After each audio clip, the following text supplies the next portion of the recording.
Оштогу ГКМБ'нын зданиясында кармалган следовательдин окуясы боюнча маалымат мага келип түшкөн. Биздин гражданыбыз ошол ГКМБ'нын бир тергөөчүсү чоң суммада акчаны требовать этип атат деп конкрет мага келип өзү заявлениени менин колума берген. Аны биз реализовать этиш үчүн генеральный прокуратурага бердик. Генеральный прокуратура менен жетекчилиги менен МВДнын жетекчилиги менен кошулуп сүйлөшүп туруп реализовать этип ошол взятчикти кармадык. Мана ушул гана случай. Конкретно те 15 тысяч долларов, которые мы подготовили, передали ему, мы нашли у него в папке, он конкретно получил. То есть заявление простого человека подтвердилось. Көрдүңөрбү? Ал адам эгер бага жете албаса жүрмөктө ыйлап. Эгерде биз ушул майор экен ал болгону, жаш эле жигит экен. Эгер ошону токтотуп калбасак, мындан ары дагы көптөгөн, жүздөгөн адамдардын убалына калмак алчы. Канчалык адамды сыздатмак, канчалык адамды бейкүнө отургузмак, канчалык адамдардын акчасын алмак. Мына.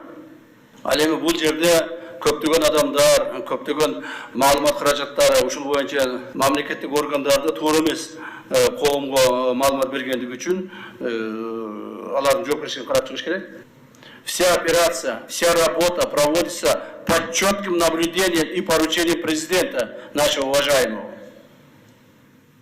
Все государственные органы должны это знать и поддерживать решения президента и государственных органов. Андай кылбастан кебелдиңер шыбыраша баштадыңар. Ой, мына урушташ башталды, талаш башталды, тытыш башталды. Эмне болот экен, кандай болот экен деп тааныштарыңарга чала баштадыңар. Вы думаете, мы вас не слушаем? Я вам еще раз говорю. Все государственные органы, все руководители находятся под наблюдением. Бул жерде мына бардык мамлекеттик органдардын башчылары отурасыздар.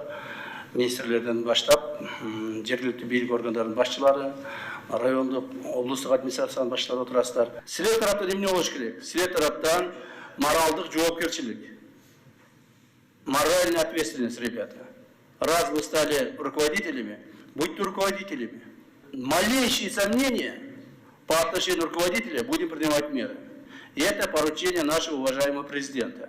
Ешкандай бирөөлөрдүн жакыны, тууганы, жердеши, же болбосо чогуу кызмат иштегендиги, замым, же начальниким деген болбойт.